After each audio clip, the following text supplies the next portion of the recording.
And Georgi, after this very comprehensive coverage, let us turn to the ambassadorial, increasing trade turnover to 3 billion USD, new agreements, regional cooperation. This is what a government delegation led by Prime Minister Irakli Garibashvili brought to Georgia after an official visit to Turkey last week. The visit was summed up by Turkish Ambassador Phatma Jaren Yazgan in an interview with Forbes Georgia and BMG. We have used this opportunity, of course, and in the interview asked her about her thoughts and expectations on the Namakhvani case as well. So here's the ambassadorial in the checkpoints. Thank you for this interview. This is my third time here and the second time BCR. So thank you so much for your readiness to answer always all our questions. So let me start from the question about visit of Prime Minister Irakli Garibashvili. The first visit after Prime Minister Gahari's visit in 2019, high level, and after the pandemic. So this is a post-pandemic world that we are living in, and we're trying to find out how can we cooperate better for addressing the issues, the challenges that we have all met with the pandemic. It's economy. All economies suffered and will continue to do so because of the tourism sector and all that. And secondly, it is the challenges of geopolitical security issues in the region. So it was a very important visit at a very important time. As you would guess, this is a very good moment for the ambassadors. Both my colleague, Ambassador Georgi in Ankara, and myself, we enjoyed this attention focus on the relations. And we're looking forward to the way ahead. The outcome is that we were instructed as the governments, the ministers of foreign affairs will decide when to hold the high-level cooperation council meeting. And then we will continue to work in that very specific arrangements. Like we have a lot of agreements which we want to sign still in the fields of transport, customs, in the fields of investments. We have now the joint, the mutual investment protection agreement ratified by all sides. So the business is also waiting. Yeah. And the businessmen have already been in touch with us about the opportunities that will be created by these you mean Turkish businessmen? Turkish and Georgian business opportunities. So we are very much looking forward to the way ahead. This was a very good beginning for the post-pandemic period of our relations. So yeah, the visit was very good motivation as well. Yeah, President of Turkey, Mr. Erdogan, announced that there might be some potential like joint regional projects. So what kind of projects we may expect? I think we are looking ahead developing the connectivity in the region. Transport and communication. Transport and communications. We talked about this before with you. And also we're looking for maybe the agricultural connectivity as well. So the Ministry of Agriculture followed up and they signed, both ministers signed a memorandum of understanding on animal health control issues, which has a direct repercussion on the agricultural animal products trade. So we will have to follow up that. We always say that Georgia and Turkey have complementary economic systems. And in terms of developing all sectors, high technical agriculture, added value chain, investments, exports to third markets, these need attention and these need promotion. Promotion of the Georgian exports. Both leaders have agreed on and confirmed the target of $3 billion for our trade volume. And I always say we cannot reach that target only by increasing Turkish exports. We need to increase Georgian exports. So to increase Georgian exports, we need to focus on the clusters which are developing. And in the meanwhile, independent from this visit, but related to there's a Turkish investor who is with a partnership with a Georgian business person. They're investing in furniture industry, which was a priority sector that was determined by the Georgian government before. We're talking about certain pharmaceutical corporations. We're talking about medical development on both sides. We receive a lot of Georgian patients for treatment, but there's also interest on the Turkish side to see what we can do to develop together on the diagnostics here, for instance. And so there are ample opportunities. It is exciting to have this 30-year-long relationship, and there is still room to cooperate more. And the businesses are looking forward to it because this trip is also important. This sort of high-level visits are important to reassure all investors, Turkish, Georgian, traders, that in the usual flow of business there could be problems, but these problems are able to be solved, resolved in the way it should be, in the rule of law and the standard, international standards, conflict resolution, business conflict resolution. So this is the signal that they were waiting. And transport, definitely transport. Okay, so was the issue of Namakhwani hydropower plant a topic of discussions during this official visit in Turkey?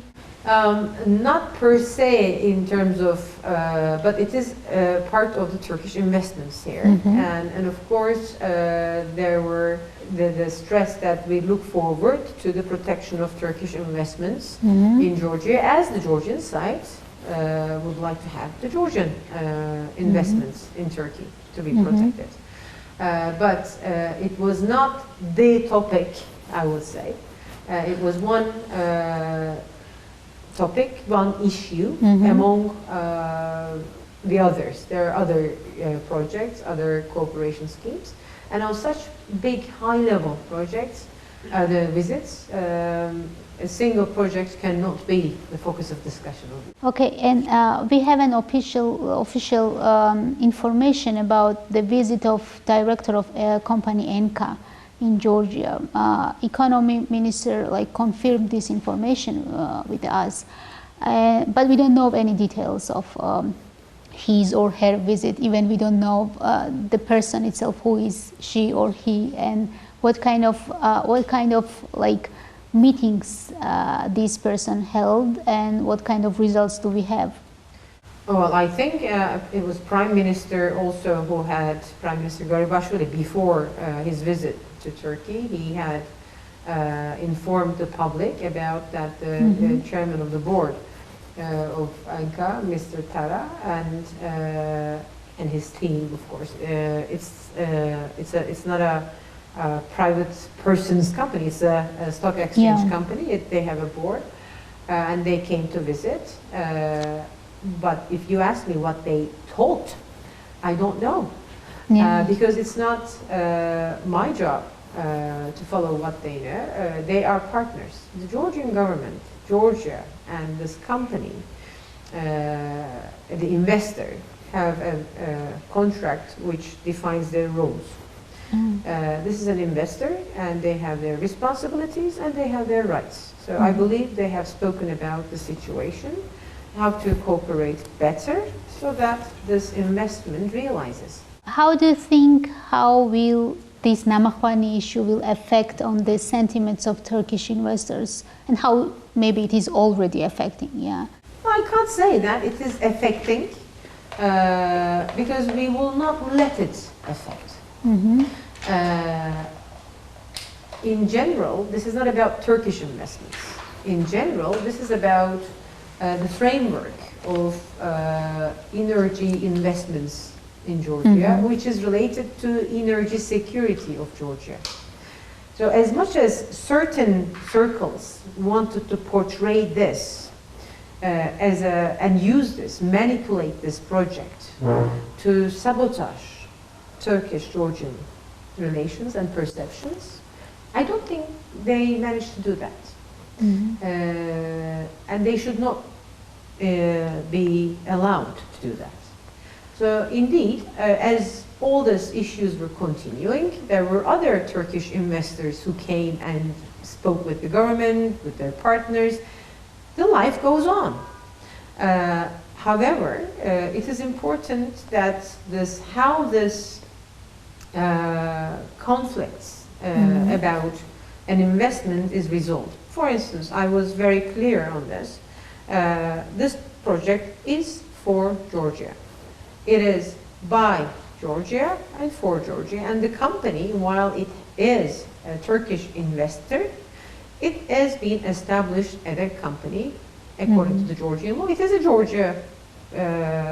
Georgian company in that respect, Enka Renewables, and they employ a lot of Georgians. They have to employ a lot of Georgians, and they will be purchasing, and they are purchasing from Georgia, supplying from Georgia, creating economic input. But at the end of the day, they're not only constructors or contractors, they are investors. They are here to stay. They're going to become a part of Georgia, a part of Georgian energy output, a part of Georgian energy trade market, electricity provider, and hopefully other investments. The whole project, I would think, as soon as it finishes, it will provide an added value to the future of Georgia, and Enka Renewables will be in that future. And the Turkish companies, the other investors, are looking at a couple of things. For instance, the price of electricity. It's the government of Georgia, within that Invest in Georgia program, offers a lot of opportunities.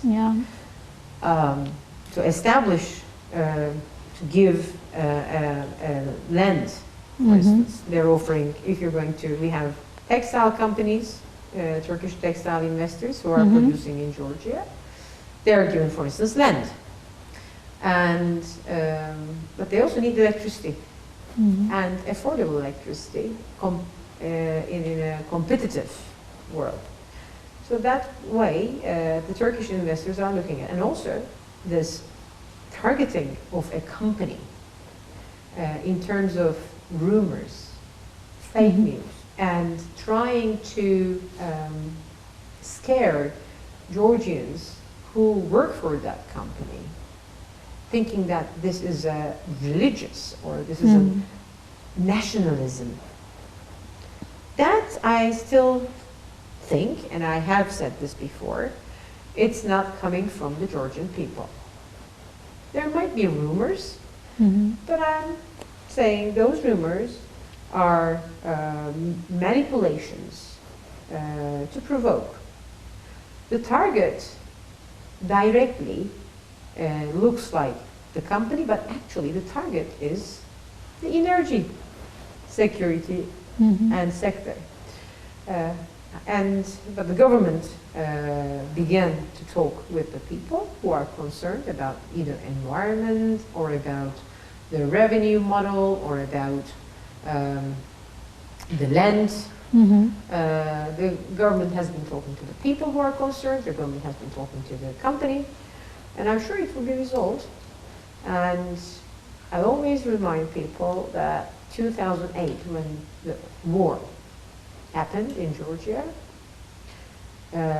no Turkish investor left. None.